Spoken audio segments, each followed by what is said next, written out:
So guys, Starbucks muna kami guys, coffee at saka konting dessert. Tapos naglalakad-lakad kami sa streets nila. May mga Christmas lights na magaganda.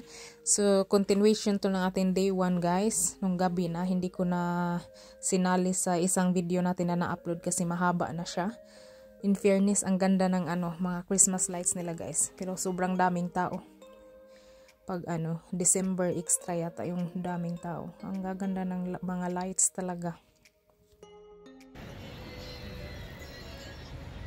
Ay, di man ay tumao. Nice ka jo ilang lights, guys. Sa tunga sa karsada. Where's that?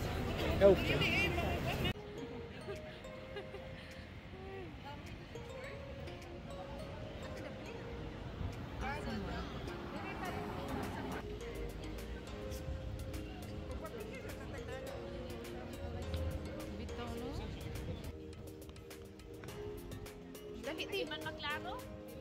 Dali, kaya itong i-try o camera after. Kana. 1, 2, 3. Kaya itong... Road to success. Road to Kana na bagba, naka-Barcelona ba yan po na? Naka-Barcelona na. Yes. Malatag na. Hey guys, sorry na guys, mga mao. Malat. Uy, mga madam, please, ayos na nakaw. Mga dato. Mga dato niya mo sa Downtown Friends. It's falling down. Okay. Landag man kato. Lights, camera, action. Sa ring. Hello guys. This is London. This is Leicester Square. Nice. Nice. Oo na ni Haen na yun na yun. Tingnan natin. Kupatay mo. Magkakakuan.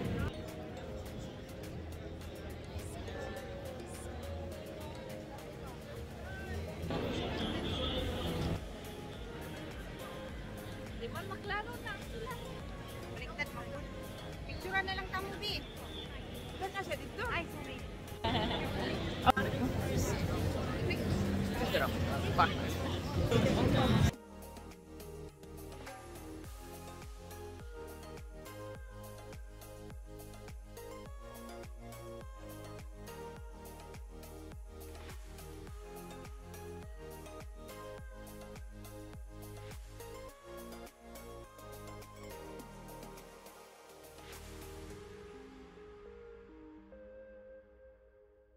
So ito yung nila guys, Christmas market yata. Yan, may mga maraming sweets, candies, mga nuts, coated nuts. Ang daming mga binibenta nila. May mga bracelet din. Tapos lakad-lakad lang kami dito guys hanggang sa umabot kami sa yung Chinatown nila.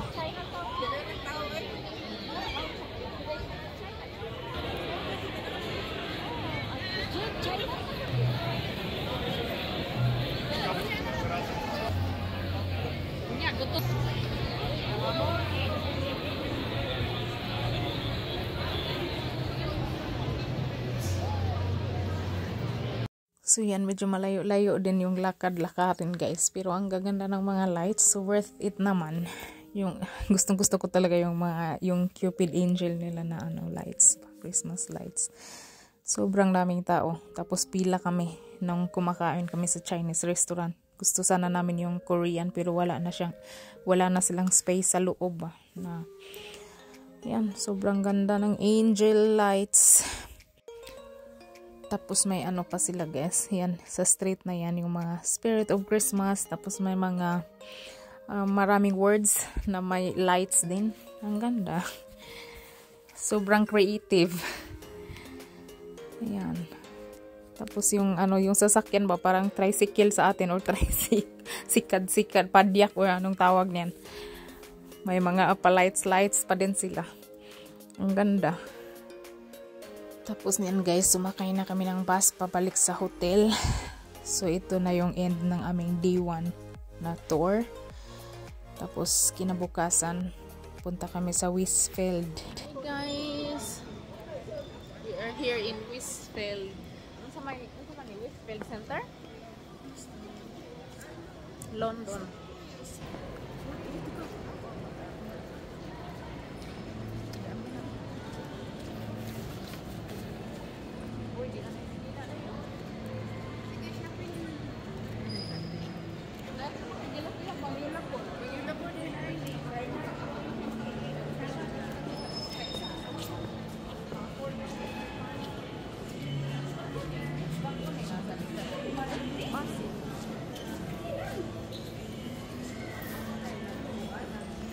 Ay, November man na. November 24.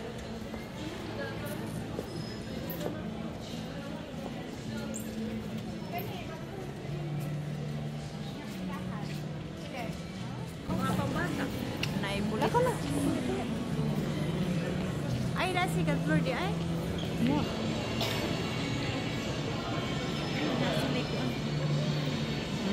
Mang masas. Pagwapas at nature. Yung kamera na yun. Nilami mo ganang imo, mas landag ang imo. Kadya. Sabi nagsalod yung kamera. Ang dun sa tusig.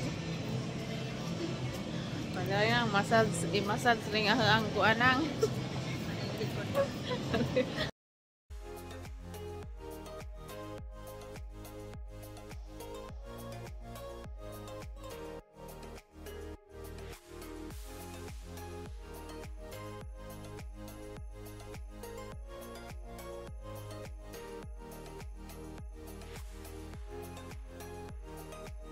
Ang laki ng mall nila guys. Gano kami. Shopping kaunti. Tapos ito parang food court siya. Na ano, marami kang mapagpipilian ng mga iba't ibang cuisine. May Vietnamese, may Lebanese. Dami. Kumain kami dun sa ano sa Thai. Kasi sa Ate Lisil, minute niya yung pinsan niya na nasa UK. So, nilibre kami ng lunch. Nakakahiya. Ay, nakakahiya ba nilibre? Pero thank you sa ano palibre. Sobrang nagandahan ako guys yung ano yung mga lights nila ba na mahahaba sa galing sa ano sa bubong. Ang ganda tingnan. May mga kulay-kulay. Maganda yan pag ano pag gabi. Kasi mas more na nagla-light siya. Tara to nga naning kuan day. Kaning na ipalaman. Bilog. Bilog. Bilog. Bilog. Bahalo guys. So after sa lunch namin guys, nag-dessert kami sa Mama Sons. Pinoy yata yung may-ari nito. Yan, halo-halo. Tsaka yung ano nila, bilog. Na may ice cream, ubi ice cream. Sa gitna ng tinapay na yan. Masarap guys. Bonita ba na?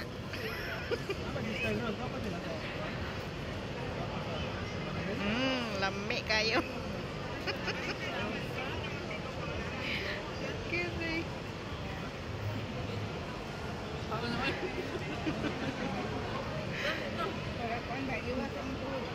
Shopping time guys. Hi guys, nakita mi na yung anda iba ang dancer sa Pilar High charot.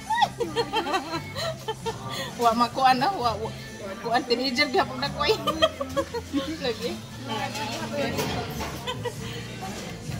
Di ba may na? Nga nagjalibig. Nice ka to na mga experience dugay nagsulat ng lamon-lamon ka.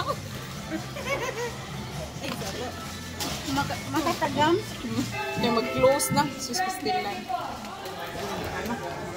Maglakaw ata kaya murag naksuko lang.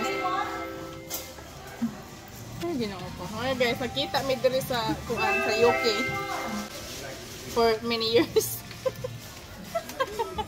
Ay, dugay na. Pila na katuig. Basta dugay na. 18 years? 17, 18 years. Thank you guys for spending time with us. Yeah. Asa naman to? Oh, picture sa tabi. Pictures.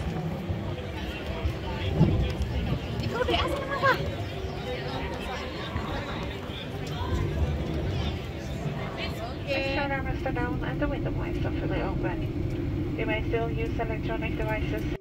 Sobrang kapal ng snow guys. Sa Oslo to, palanding kami.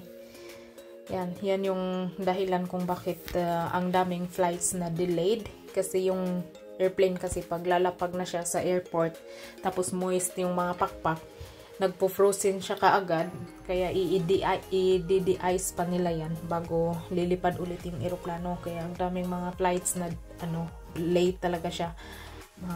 Mga delayed talaga guys. Tapos pagdating namin ng Oslo, ang sama ng pakiramdam ko guys. Nagsusuka ako 4 times yata. Grabe. Tapos yung dumating kasi kami 12:30 ng tanghali. Tapos yung flight namin is 7 o'clock pa ng gabi. Tapos delayed pa yun. Nakalipad kami ng Oslo papuntang Haugesund mga lagpas 8 PM na yata yun. Sobrang pag-uwi guys, grabe. Grabe yung ang hirap pag masama yung pakiramdam mo tapos wala ka sa bahay. Sobrang lamig sa Oslo guys. Pag snow talaga, maraming trabahuin yung taga-alis ng snow kasi hindi naman pwedeng makapal yung snow sa runway pag lilipad na yung eroplano kasi di ba pa yan, tatakbo pa yan ng malakas bago lilipad. So mahirap. Pag winter talaga guys, extra yung yung work. Kaya nakalapag na kami guys, tapos pasok sa airport. Sa tax free shopping kami kunti. Tapos after ng shopping guys, doon na yung yung masama na yung pakiramdam ko. Kumain kami ng yung noodle soup, pero hindi ko talaga siya makain guys kasi pag iinom ako ng sabaw para mainitan yung tiyan, yun parang gusto ko ng sumuka. Yan. So yun lang guys yung ating yung ating long weekend sa London. So yeah. Tapos yun lang, yung happiness natin is nakapag-shopping tayo ng perfume. Perfume lang naman talaga guys. Doon ako nahahappy talaga. Kasi yung nagkukulik tayo ng perfumes. Tapos hindi naman ako laging bumibili pag dito lang. Pag nasa tax free tayo. So yan, medyo mura. Kaya nakabili tayo ng perfumes. Tapos yeah, that's our first travel together guys outside Norway. Kaming 4. So baka matagal pa yung next or kasi medyo magastos din pag mag-travel. Tapos wala tayong budget. Kailangan may i-priority na muna natin yung mga kailangan. Kasi sobrang mahal na talaga guys ng mga bilihin. Tapos may mga bata. Ang din magastos din talaga pag magta-travel. Hindi pwedeng hindi makagastos. So yeah, hindi naman tayo mayaman. So yeah. So that's enough for me na nakapag-travel. Tapos work na naman tayo. So late na natin to na-upload yung pangatlong part yata ng ating video na na-upload. Ito yung pangatlo nung nag-travel tayo sa London. So Happy New Year pala guys sa lahat. It's New Year na. So yung Christmas saka New Year na vlog, next time na yun ma-upload. Kasi always late naman yung yung mga vlog natin guys. Sobrang busy. Sobrang busy talaga ng buhay guys. Akala ko medyo okay na pag isa na lang yung trabaho mo, pero hindi. Sobrang busy talaga guys. Yung 100% ka, tapos may mga bata pa. May mga activity, football nila or something ida-drive mo. So yeah, sobrang busy. Tapos may mga gawain pa sa bahay. Wala namang ibang gumagawa. So mas buti pa sa atin kasi pag may trabaho ka, may sweldo ka, pwede kang kukuha ng kasambahay. Dito tayo lang talaga sa lahat guys. So yeah, sarap lang isipin ng ibang bansa, pero yeah, yun lang, masarap isipin pero hindi talaga siya masarap guys. Pero okay na rin as long as we are healthy to work.